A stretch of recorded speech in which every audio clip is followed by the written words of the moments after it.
जय Hind everyone. 75 day hard practice challenge का आज है 14वां दिन। माय डिफेंस ये 13वां नहीं 14वां दिन है फॉर अग्निवीर आर्मी का ऑल ट्रेड्स के लिए। और इसमें आज मैं आप लोग को एक बात बता देना चाहता हूं, जो नए हैं या जो पुराने हैं। आज 30 मिनट का भी कोई चैलेंज नहीं है, ना ही ये 30 प्रश्न है, क्योंकि सिर्फ आज आप लोग को लेकर आए हैं टॉप 10 प्रश्न। टॉप 10 प्रश्न, ये 10 प्रश्न में 8 प्रश्न ऐसा है जो कि ऑलरेडी इंडियन आर्मी के एग्जाम में आया हुआ है, यानी प्रीवियस ईयर प्रश्न है। जीके का सिर्फ होने वाला है, जीएस का नहीं। ये बाई मिस्टेक कॉपी पेस्ट हो गया है, ठीक है। तो आप लोग एक एक प्रश्न को ईमानदारी पूर्वक मात्र 10 मिनट दीजिएगा तो प्रैक्टिस लगा सकते हैं, क्योंकि बहुत अभी आप लोग के लिए बता देता हूं सबसे बड़ा काम कि आप लोग का एक एक प्रश्न सेट हो रहा है, जो कि टॉप 100 क्वेश्चंस लेकर आने वाले हैं स्पेशल जीके का, वो भी ऑल ट्रेड्स के लिए रहेंगे। और उस टॉप 100 में से आप लोग को एग्जाम में देखने को ज़्यादातर मिलेगा, तो आप लोग उसके लिए भी रेडी रहिएगा। जो हमारे हैं उस साथ में जुड़ जाइए। चलिए चलते हैं पहला प्रश्न से। पहला प्रश्न है आपके स्क्रीन पर जो दिया गया है कि श्री नरेंद्र मोदी जी कौन है। देखिए, मैं एक बात बताता हूँ इस प्रश्न से रिलेटेड कि जो 2023 में 17 अप्रैल से और 26 अप्रैल तक जो आपका एग्जाम हुआ था, उसमें करेंट अफेयर्स में इजी ज़्यादातर इस टाइप के प्रश्न देखने को मिला था, जैसे कि वर्तमान में मुख्यमंत्री कौन है, वर्तमान में पटना बिहार का मुख्यमंत्री कौन है, तो श्रीनगर का कौन है, ऐसे टाइप का आंध्र प्रदेश का मुख्यमंत्री कौन है या राजधानी, इस टाइप का एक प्रश्न देखने को मिलता था। तो इसीलिए मैं आज आप लोग को प्रैक्टिस सेशन में ये प्रश्न दिया हूँ, तो बता दीजिए राष्ट्रपति होगा, मुख्यमंत्री होगा, प्रधानमंत्री या उपराष्ट्रपति। तो इसका सही उत्तर आप लोग को भी पता है, श्री नरेंद्र मोदी जी प्रधानमंत्री हैं हमारे देश के। ऑप्शन नंबर सी ही आप लोग का राइट उत्तर होगा। दूसरा नंबर प्रश्न पर चलते हैं। दूसरा नंबर प्रश्न है हम लोग का कि ये पूछा गया प्रश्न है प्रीवियस ईयर प्रश्न। अब यहाँ से जो स्टार्ट होगा प्रीवियस ईयर, लेकिन हाँ, इस प्रीवियस ईयर में भी आप लोग को इंपॉर्टेंट पॉइंट लेकर आ गए हैं। बड़ी बात है, यहाँ से इंपॉर्टेंट पॉइंट कुछ समझने के लिए आप लोग को। तो भोर घाट किस राज्य में स्थित है? जो भोर घाट है वो किस राज्य में स्थित है? आंध्र प्रदेश, महाराष्ट्र, गोवा या कर्नाटक? बताइए आप लोग इसका सही उत्तर। इसका जो करेक्ट उत्तर होगा, मैच कीजिएगा या अपने मन से भी राइट आंसर चूज कीजिएगा। महाराष्ट्र में भोर घाट स्थित है, ठीक है। भोर घाट महाराष्ट्र राज्य में स्थित है। अब इससे इस प्रश्न से रिलेटेड जो इम्पोर्टेंट पॉइंट है हम देख लेते हैं। तो एक इम्पोर्टेंट पॉइंट बना है आप लोग का कि भोर घाट की लंबाई जो है, जो भोर घाट महाराष्ट्र राज्य में स्थित है, उसका लंबाई 18 किलोमीटर ये लंबा है। ये आप लोग का हिंट पॉइंट है। अगर इसका लंबाई पूछे तो बता दीजिएगा, ऑप्शन में आएगा 18, क्लिक करके आगे बढ़ जाइएगा। तीसरा नंबर प्रश्न पर चलते हैं। तीसरा नंबर प्रश्न है हम लोग का, आप लोग देख सकते हैं स्क्रीन पर कि गांधी जी ने दांडी यात्रा कहाँ से प्रारंभ की थी।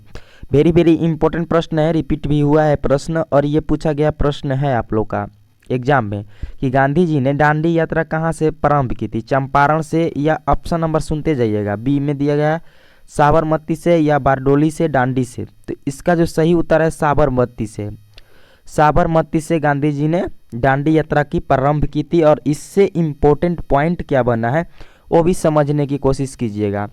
12 मार्च 1930 से प्रारंभ हुआ था। 12 मार्च को साबरमती आश्रम से दांडी प्रारंभ हुआ था, ठीक है। ये आप लोग को एक इम्पोर्टेंट पॉइंट है। साबरमती नदी का प्राचीन नाम अगर पूछ दे आप लोग से कभी, तो भोगवा है, ये याद रखिएगा। प्राचीन नाम साबरमती नदी का भोगवा नदी है, याद रखिएगा। चलिए चौथा नंबर प्रश्न पर। 4 नंबर प्रश्न है आप लोग का कि सोमशिला बांध किस राज्य में स्थित है। सोमशिला बांध किस राज्य में स्थित है? ऑप्शन आप लोग के देख स्क्रीन पर है कि मध्य प्रदेश, हिमाचल प्रदेश, आंध्र प्रदेश, उत्तर प्रदेश। तो इसका जो सही उत्तर होगा आप लोग को आंध्र प्रदेश होगा। आंध्र प्रदेश में सोमशिला बांध स्थित है, जो कि ऑप्शन नंबर सी आप लोग का क्या है, सही उत्तर है। अब इससे हम लोग इम्पोर्टेंट पॉइंट देख लेते हैं। इम्पोर्टेंट पॉइंट इस क्वेश्चन से क्या बना है हम लोग का कि भारत का सबसे बड़ा बांध टिहरी बांध है। अगर पूछा गया भी प्रश्न है ये वाला, ये जो इम्पोर्टेंट पॉइंट में है ना, पूछा गया प्रश्न है।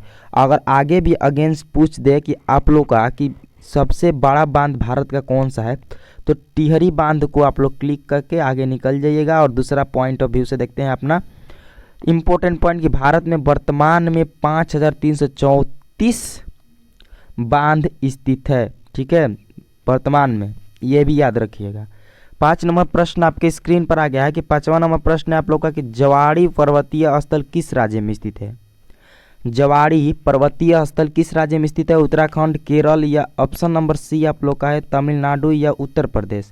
तो इसका जो सही उत्तर होगा तमिलनाडु। इसका हम इम्पोर्टेंट पॉइंट नहीं बनाए हैं क्योंकि ये ज़्यादातर हार्ड क्वेश्चन नहीं है। ठीक है, 6 नंबर प्रश्न पर चलते हैं कि टोडा जाति के लोग कहाँ पर पाए जाते हैं। टोडा जाति के लोग कहाँ पर पाए जाते हैं? अरुणाचल प्रदेश, तमिलनाडु, मध्य प्रदेश, राजस्थान। इससे इंपॉर्टेंट पॉइंट भी है, इसके आगे देखेंगे हम लोग। मैं आप लोग को बात बताता हूँ, अगर चैनल पर नए हैं तो चैनल को सब्सक्राइब जरूर कर लीजिएगा।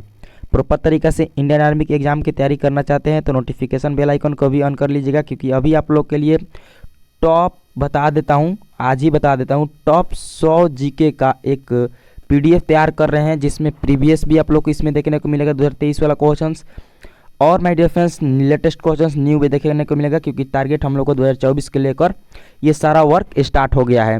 बहुत जल्द ही आप लोग को मिलेगा। जैसे ही ये क्लास मैं शूट करूँगा, लाइव तो नहीं आ सकता, शूट करूँगा तो आपको मैं नोटिफिकेशन दे दूँगा कि आप लोग का इतना बजे टॉप 100 जीके वाला का वीडियो क्लास आएगा इसी चैनल पर। ठीक है, और इसका पीडीएफ जो है टेलीग्राम पर मिलेगा, और इस क्लास का भी पीडीएफ टेलीग्राम पर मिलेगा। और टेलीग्राम का लिंक जानना चाहते हैं तो डिस्क्रिप्शन में दिया है, वहां से आप लोग ज्वाइन हो सकते हैं, जुड़ जाइएगा। और बताइए इस प्रश्न का राइट आंसर, फिर आगे बात करेंगे। इसका जो करेक्ट आंसर होगा तमिलनाडु होगा। Tamil Nadu is the right answer. अब इससे हम लोग इम्पोर्टेंट पॉइंट देख लेते हैं, जो कि इम्पोर्टेंट पॉइंट है कि तमिलनाडु के एकांत नीलगिरी पठार पर रहते हैं। ठीक है, टोडा जनजाति का मुख्य व्यवसाय, अगर व्यवसाय पूछ दे टोडा जाति जो आंध्र प्रदेश में होते हैं, पशुपालन और डेयरी कार्य के लिए ये प्रसिद्ध है। ठीक है, इनका व्यवसाय है। और 7 नंबर प्रश्न आगे है आप लोग का। 7 नंबर प्रश्न है कि निम्नलिखित में से कौन सा जिला भारत की अंतर्राष्ट्रीय सीमा पर है। निम्नलिखित में से कौन सा जिला भारत की अंतर्राष्ट्रीय सीमा पर है? पूर्वा, अनंतनाग, करीमगंज या Sirsa. This is very important प्रश्न अकॉर्डिंग टू योर एग्जाम, तो थोड़ा आप लोग इंपॉर्टेंट ध्यानपूर्वक ऑनेस्टली तरीके से प्रैक्टिस को लगाइए। इसका जो राइट आंसर होगा करीमगंज होगा, जो कि ऑप्शन नंबर सी आप लोग का सही उत्तर है। 8 नंबर प्रश्न चलिए। 8 नंबर प्रश्न है वेरी वेरी इंपॉर्टेंट, ये सारे पूछा गया प्रश्न है। हरित क्रांति का जंग किसे कहा जाता है? हरित क्रांति का जंग किसे कहा जाता है? नॉर्मन बोरलॉन्ग या डॉक्टर M.S. स्वामीनाथ या माय डियर फ्रेंड्स आप लोग का ऑप्शन सी बता देते हैं, इनमें से कोई नहीं, और वर्दिस कुरियर। तो इसका जो सही उत्तर होगा आप लोग का इसका जो सही उत्तर हो जाएगा आप लोग का ऑप्शन नंबर ए नॉर्मन बोरलॉन्ग हो जाएगा। Option number A is the right answer. इसका इंपॉर्टेंट पॉइंट कुछ बनाए हैं, इंपॉर्टेंट पॉइंट भी देख लीजिए। इंपॉर्टेंट पॉइंट है कि नॉर्मन बोरलॉन्ग हरित क्रांति के प्रवर्तक माने जाते हैं, लेकिन बट हरित क्रांति लाने का श्रेय सुब्रह्मण्यम को कहा जाता है। हरित क्रांति की शुरुआत डॉक्टर M.S. स्वामीनाथ को श्रेय दिया जाता है। जो हरित क्रांति की शुरुआत किए थे वो डॉक्टर M.S. स्वामीनाथ को श्रेय दिया जाता है। उन्हें हरित क्रांति का जनक भी माना जाता है, इसको समझिएगा। ठीक है, 9 नंबर प्रश्न आपके स्क्रीन पर है कि भारत में काली मिर्च का सबसे बड़ा उत्पादक राज्य कौन सा है? भारत में काली मिर्च का इस टाइप का प्रश्न देखने को मिलेगा आगे, आप लोग को इसको फोकस करना है। आंध्र प्रदेश होगा या कर्नाटक, केरल, तमिलनाडु, किस में कौन से राज्य में काली मिर्च सबसे ज़्यादा होती है? तो इसका जो सही उत्तर हो जाएगा आप लोग का केरल में। केरल वो राज्य है जहाँ पर काली मिर्च सबसे ज़्यादा होती है। इसका इंपॉर्टेंट पॉइंट इस प्रश्न से रिलेटेड देख लेते हैं कि भारत की दुनिया में 23% से अधिक काजू का उत्पादन करता है। वर्तमान में केरल सबसे अधिक उत्पादन होता है। केरल में अगर सबसे ज़्यादा उत्पादन करने वाला हो तो काजू भी है। ठीक है, याद रखिएगा। और 10 नंबर प्रश्न भी वेरी इंपॉर्टेंट है कि सिंधु घाटी सभ्यता में कितने नगर थे? पूछ देगा अगर आप लोग से कि सिंधु घाटी में सभ्यता में कितने नगर थे, तो आप लोग इसका जो राइट आंसर बताइएगा 6 नगर थे। अगर आप लोग को याद है तो ठीक। अब बता दीजिएगा कमेंट में 10 में कितना किए हैं, बट ये बताइएगा या नहीं बताइएगा आप पर डिपेंड करता है। और मैं बता दूं कि अभी आप लोग को 30 क्वेश्चन क्यों नहीं लेकर आया था, क्योंकि अभी टाइपिंग नहीं हो पाया था आप लोग का 30 प्रश्न, क्योंकि मैं जो टॉप 100 जीके का प्रश्न बना रहा था उसी में बिजी रह गया था। और आगे भी आप लोग को बनाने में टाइम लगेगा थोड़ा 100, और उसके बाद मैं बता देता हूँ कि ये 100 जीके का आप लोग को प्रैक्टिस लगाएंगे, और इसके साथ साथ इम्पोर्टेंट भी पॉइंट देखने को मिलेगा। तो आप लोग को एक अच्छा PDF असाइनमेंट बनकर मिलेगा, वो आप लोग को टेलीग्राम पर फ्री ऑफ कॉस्ट दे देंगे। उसके बाद मैं बताता हूँ आप लोग को कि जितना 17 अप्रैल 2023 में जो आप लोग का एग्ज़ाम हुआ था, वो 17 से 26 अप्रैल तक 2023 का पूरा प्रीवियस ईयर प्रश्न को मैं इकट्ठा कर रहा हूँ, जहाँ से भी मिल जाए, यूट्यूब प्लेटफॉर्म से मिल जाए, गूगल प्लेटफॉर्म से मिल जाए, जहाँ से टेलीग्राम प्लेटफॉर्म से मिल जाए, कहीं से भी मिले, मैं उसको इकट्ठा करके टाइपिंग करूँगा, उसको एक साथ करूँगा, PDF बनाऊँगा उसको, और उसका एक क्लास लेकर आऊँगा, चाहे जितना मिनट को हो, 30 मिनट को हो, 1 घंटा को हो। ठीक है, आप लोग इस क्लास के लिए भी रेडी रहिएगा।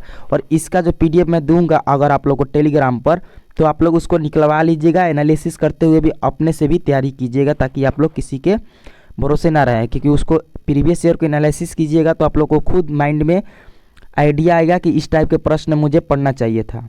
ठीक है, अगर आप लोग रेडी हैं उस क्लास के लिए, ये दोनों क्लास के लिए, तो कमेंट लिस्ट में ज़रूर फीडबैक दीजिएगा कि रेडी हैं तो यस लिखिएगा, नहीं है तो नो लिख दीजिएगा, कोई दिक्कत नहीं है। चलिए, अगर क्लास अच्छा लग रहा है तो ज़्यादा से ज़्यादा शेयर कीजिए। मेरा फोकस था ये बात बताना, और इसी साथ साथ आप लोग को 10 क्वेश्चंस भी करा दिए, क्योंकि मेहनत उस पर ज़्यादा हो रही है आप लोग को 2024 के एग्ज़ाम को देखते हुए। ज़्यादा से ज़्यादा शेयर कीजिएगा, जो तैयारी करना चाहते हैं, जो नए हैं उनके लिए तो ज़्यादा बेहतर रहेगा। मिलते हैं आप लोग से कल रात 8 बजे नेक्स्ट क्लास के साथ। प्रैक्टिस आप लोग को लगातार चलता रहेगा रात 8 बजे। जय हिंद, जय भारत।